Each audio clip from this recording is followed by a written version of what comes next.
Allahu Allah, Allahu Allah, Allahu Allah, Allahu Allah, Allahu Allah. Как понять, что сон является правдивым? Пророк, саллаллаху алейхи вассаляма, сказал: «Прекратилось пророчество, и остались лишь радостные вести». Подвижники спросили: «Что такое радостные вести?» Он ответил: «Правдивый сон, который видит верующий». Эти радостные вести, которые утешат человека и не обманывают. Сны бывают различными. Пророк, саллаллаху алейхи вассалям, выделил несколько их видов. Одни бывают от шайтана, кошмарными, которые печалят сыновей Адама. Шайтан вызывает беспокойство ими. Второй вид — сны, как отражение мыслей и волнений, которые переживал человек во время бодрствования. Он видит во сне то, что хочет сделать, только, возможно, в другой форме. Встречи, экзамены, тревоги и так далее вызывают такие сны. Третий вид — это добрый сон. Пророк, саллаллаху алейхи вассалям, сказал, что благой, правдивый сон от Аллаха. Беспокойный, плохой сон, который приводит в расстройство, в основном наводится шайтанами. Сон, содержащий радостную весть, в котором есть указание на что-то, от Аллаха, который желает предупредить или обрадовать человека.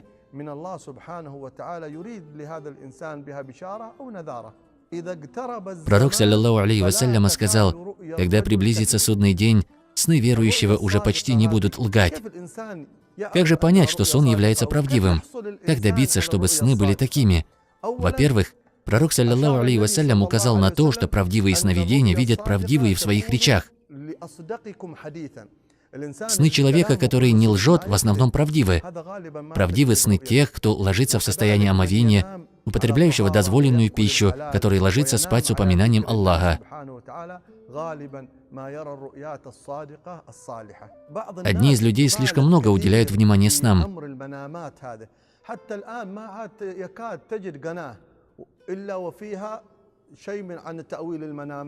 Встречаются теле- и радиоканалы, интернет-сайты, на которых рассказывают о толкованиях снов. Люди стремятся растолковать свои сны. Доходит до того, что люди живут своими снами. Я увидел во сне апельсин, я увидел желтое, я увидел змею, увидел солнце, увидел луну, увидел следы человека, увидел летающую машину и так далее. Что бы он ни увидел, он хочет растолковать это. Многое из этого просто бессвязные сны, которые не должны беспокоить человека, кроме того случая, когда в действительности приснилось что-то, связанное с религией или каких-то дел. В таком случае можно пойти к человеку, разбирающемуся в снах. Важное примечание: кто может толковать сны? Может ли этим заниматься любой человек? Сегодня каждый встречный готов растолковать сон, но толкование снов — это наука. Пророк, саллаллаху алейхи вассалям, сказал: «Сон в когтях птицы, то есть, если расскажешь другому, упадет». Сон, являющийся радостной вестью, рассказывайте лишь тем, кто любит вас.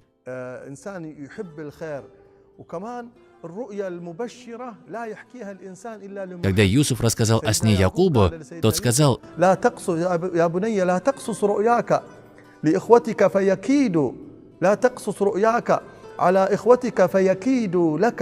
смысл: «О сын мой, не рассказывай этот сон братьям, а не то они замыслят против тебя коварство». Коран, сура 12, аят 5. Потому что радостная весть может вызвать зависть у некоторых людей. Человек должен думать, кому он рассказывает сон, кто сможет объяснить сон, чтобы извлечь из сна пользу. Человеку нет никакого вреда, если он никому не расскажет о своем сне. Но в том случае, если он все-таки рассказал о нем плохому человеку или толкователю, то это может навредить ему.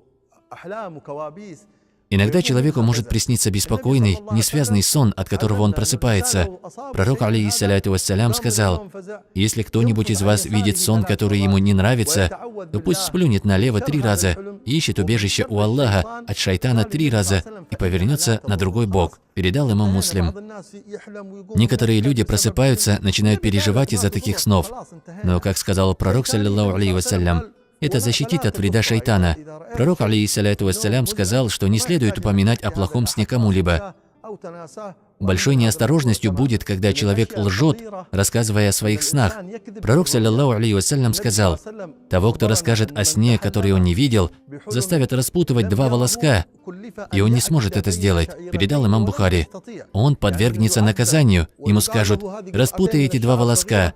Как же он сможет распутать 2 маленьких волоска? Самым лучшим сновидением человека является видение во сне пророка, саллаллаху алейхи вассалям, так как он сказал: кто увидел меня во сне, тот увидит меня и наяву. Поистине, шайтан не может принять мое обличие. Передали имамы Бухари и Муслим.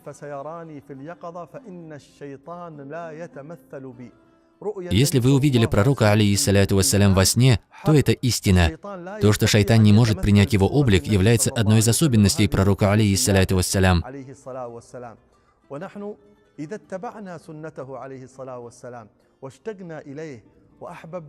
Если будем следовать сунне пророка, саллаллаху алейхи вассалям, будем искренне любить его, будем сильно желать увидеть его, то Всевышний окажет нам милость и позволит увидеть его. Пророк, алейхиссаляту вассалям, рассказывал о братьях, которые не видели его, но жаждут увидеть его и любят его больше, чем себя и имущество. Являемся ли мы в действительности такими? Я прошу Аллаха оказать нам почет, дав увидеть пророка, алейхиссаляту вассалям, во сне и наяву, в этом мире и вечном.